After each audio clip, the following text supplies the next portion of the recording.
तो ये है स्वीट हार्ट मूवी और मूवी स्टार्ट होती है जेन नामक एक लड़की से जो समुद्र में बहते हुए एक आइलैंड पर आ जाती है। साथ ही उसका एक फ्रेंड ब्रैड भी बहकर वहां आ जाता है। जेन जल्दी से ब्रैड के पास जाकर देखती है वो बहुत बुरी तरह से घायल है और तभी ब्रैड मर जाता है। जेन बहुत घबरा जाती है। ब्रैड की बॉडी को वहीं छोड़कर आइलैंड को देखने लगती है पर वहाँ कोई नहीं होता। आइलैंड पूरी तरह सुनसान होता है, मतलब जेन वहाँ फंस चुकी थी। जेन जब आइलैंड के अंदर जाती है तो वहाँ उसे एक थैला मिलता है। थैले में उसे लेडीज पर्स और कुछ बच्चों के सामान मिलते हैं। साथ उसे थैले में एक पुराना मेडिसिन मिलता है जिसमें 1994 की तारीख लिखी थी। जेन समझ जाती है यहाँ कई साल पहले लोग रहने आए थे। जेन को उस बॉक्स में माचिस मिलता है जिसे वो पास रख लेती है। फिर जब जेन समुद्र के किनारे जाती है तो उसे वहाँ एक खोखला पेड़ गिरा हुआ मिलता है। तब जेन को आइडिया आता है वो इस खोखले पेड़ का उपयोग छिपने के लिए कर सकती है। जेन खोखले पेड़ अंदर अपनी पहली रात गुजारती है और सुबह उठने पर समुद्र किनारे मछलियाँ देखती है जिसमें बेबी शार्क भी थी जिसे किसी ने आधा खा लिया था। जेन वहाँ से खाने के लिए कुछ मछलियाँ ले लेती है। तभी उसकी नजर कुछ ग्रेव पर पड़ती है जहाँ कुछ लोगों को दफनाया गया था। जेन भी वही ग्रेव खोद कर ब्रैड को वहीं दफना देती है। इसके बाद जेन आइलैंड का चक्कर लगाने लगती है लेकिन तभी आने पर दिखती है ब्रैड की बॉडी को किसी ने निकाल कर आधा खा लिया है। ये देख जेन बहुत ज्यादा डर जाती है। उसे समझ नहीं आता वहाँ क्या हो रहा है। जेन सोचती है शायद ये किसी जानवर का काम है। जेन जल्दी से अपने लिए लकड़ी का एक हथियार बनाती है। फिर आइलैंड के बाहर बैठकर उस जानवर का इंतजार करने लगती है। अब कुछ वक्त बाद रात हो जाती है और जेन की आंख भी लग जाती है लेकिन अभी तक उस जानवर का कोई नामो निशान भी नहीं मिला था। अगली सुबह उठने पर जेन समुद्र में तैरते हुए एक सूटकेस को दिखती है। वो सूटकेस को लेने जल्दी से तैरते हुए उसके पास जाती है और सूटकेस साथ ले आती है। इस दौरान उसे वहाँ कुछ अजीब महसूस होता है। नीचे देखने पर उसे वहाँ से एक अजीब सा होल दिखाई देता है। बीच में आने पर जेन सूटकेस को खोलती है। सूटकेस अंदर से उसे कुछ शूज और कपड़े मिलते हैं। जेन कपड़ों को पहन लेती है। फिर रात को उन सामानों को चेक करते वक्त उसे उसमें कुछ तस्वीरें मिलती हैं जिसे देख जेन समझ जाती है यहाँ एक कपल अपने 2 बच्चों के साथ छुट्टियां बिताने आई थी।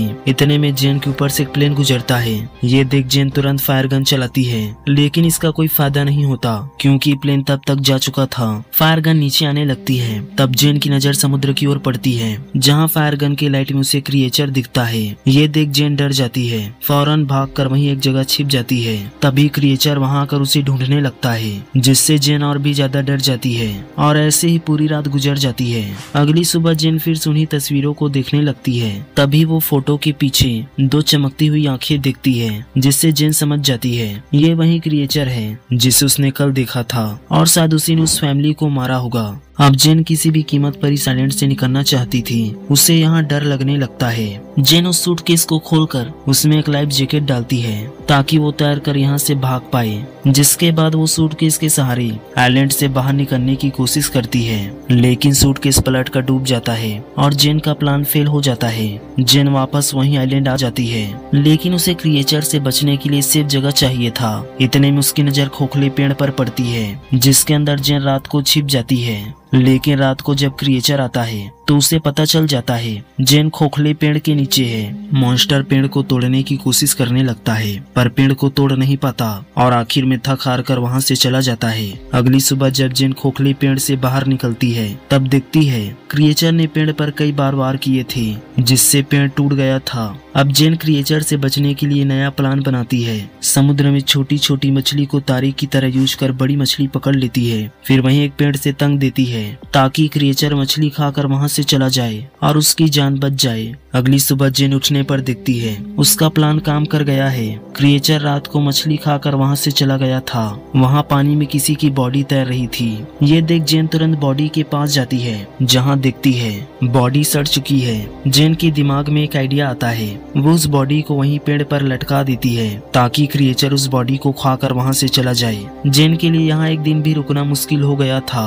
रात को जेन क्रिएचर से बचने के लिए गड्ढा बनाती है और उसके अंदर छिपकर क्रिएचर का वेट करने लगती है। रात होने पर मॉन्स्टर पानी से बाहर आता है। जेन क्रिएचर को पहली बार देखकर बहुत डर जाती है। मॉन्स्टर आगे बढ़कर उस बॉडी को खा जाता है। इतने में जेन को अपने ऊपर से कुछ आवाजें आती हैं। जेन ऊपर उठने पर मॉन्स्टर के पैर देख सदमे में आ जाती है लेकिन किसी तरह खुद को संभाल लेती है। अगले दिन उठने पर वो अपने लिए एक सेफ जगह की तलाश करती है। चूँकि उसने रात को मॉन्स्टर के हाइट का अंदाजा लगा लिया था तो जेन अपने लिए झूला बनाने लगती है ताकि क्रिएचर उस तक ना पहुंच पाए। फिर वो उस झूले में जाकर छिप जाती है ताकि क्रिएचर उस तक ना पहुंच पाए। अब रात होने पर मॉन्स्टर फिर से वहां आता है और उसे वहां जेन के होने का एहसास हो जाता है। मॉन्स्टर उस झूले वाले पेड़ को जोर जोर से हिलाने लगता है क्योंकि वो जेन तक नहीं पहुंच सकता था। इतने में झूला टूट जाता है जिससे जेन नीचे गिर जाती है और मॉन्स्टर उस पर अटैक कर देता है। जेन किसी तरह अपनी जान बचाकर वहां से भागने लगती है और देखती है मॉन्स्टर जमीन से ज्यादा तेज पानी में भाग रहा है। मॉन्स्टर सीधे जेन के सामने खड़ा हो जाता है। तब जेन लकड़ी का हथियार सीधे उसके पेट में घुसा देती है, लेकिन मॉन्स्टर जेन को पानी में उठाकर पटक देता है। जेन किसी तरह खुद को संभालती है और तभी देखती है मॉन्स्टर वहां से जा चुका है। ये देख जेन जल्दी पानी से निकलकर एक पेड़ ऊपर चढ़ जाती है। सुबह उठने पर देखती है उसका पैर पूरी तरह जख्मी हो चुका है। जेन खुद को साफ करने के लिए पानी अंदर आती है और नहाने लगती है। तभी उसकी नजर दूर से आ रही एक राफ्ट पर पड़ती है जिसमें उसके दो दोस्त किसी तरह बचते हुए आ रहे होते हैं। जेन उन दोनों को खाने के लिए मछली और नारियल पानी देती है। दोनों से खाने लगते हैं। तब जेन दोनों को क्रिएचर के बारे में बताती है। कहती है हमें जल्द से जल्द आइलैंड से बाहर निकलना होगा क्योंकि पिछले 7 दिनों से वो उस क्रिएचर से बचते भाग रही है। पर लूकास और मिया उसकी बातों पर यकीन नहीं करती।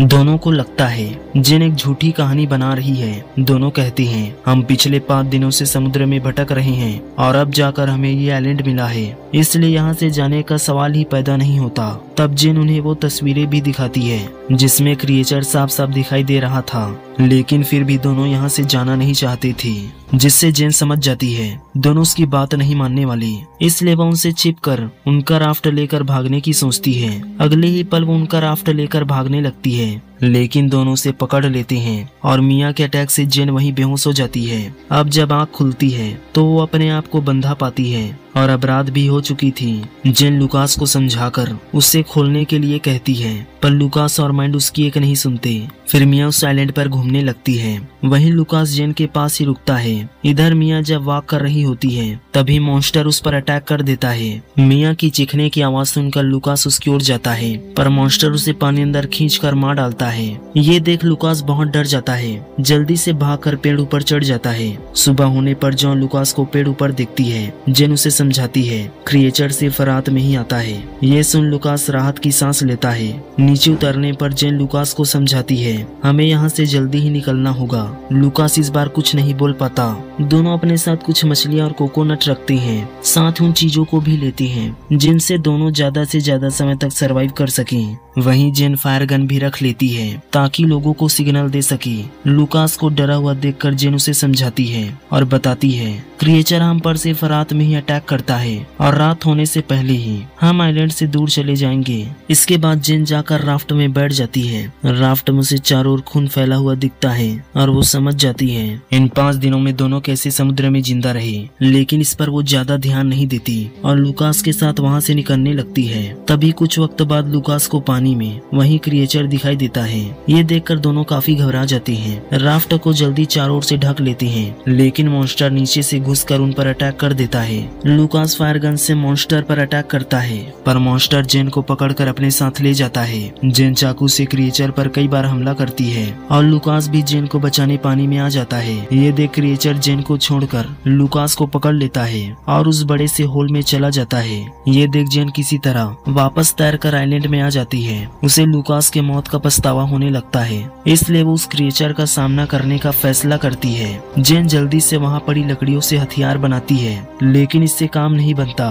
तब जेन वही ग्रेव से कंकाल निकालती है, जिससे अब वो काफी नुकीले हथियार बना लेती है। उस क्रिएचर को जलाने के लिए वहीं पेड़ पौधे से एक ट्रैप तैयार करती है। अब रात होने पर क्रिएचर बाहर आता है और उस ट्रैप में फंस जाता है। जेन जल्दी से झाड़ियों में आग लगा देती है, जिससे क्रिएचर आग में फंस जाता है। फिर जेन नुकीले हथियारों से मॉन्स्टर पर हमला करती है, जिससे क्रिएचर काफी घायल हो जाता है, लेकिन इसके बावजूद वो जेन को पकड़ लेता है। तब जेन उस पर अटैक कर वहाँ से भागने लगती है। क्रिएचर फिर उसके सामने आ जाता है, पर काफी जख्मी होने के कारण वही गिर जाता है। ये देख जेन उस पर हमला करती है और क्रिएचर का गला काट कर उसे मार डालती है। फिर दूर से आइलैंड को जलते हुए दिखाया जाता है और मूवी भी यहीं खत्म हो जाती है। पर अगर आप एक ऐसे साम्राज्य के बारे में जानना चाहते हैं जहां ड्रैगन को इंसानों की तरह बलि दी जाती है, तो राइट वाली वीडियो पर क्लिक करिए।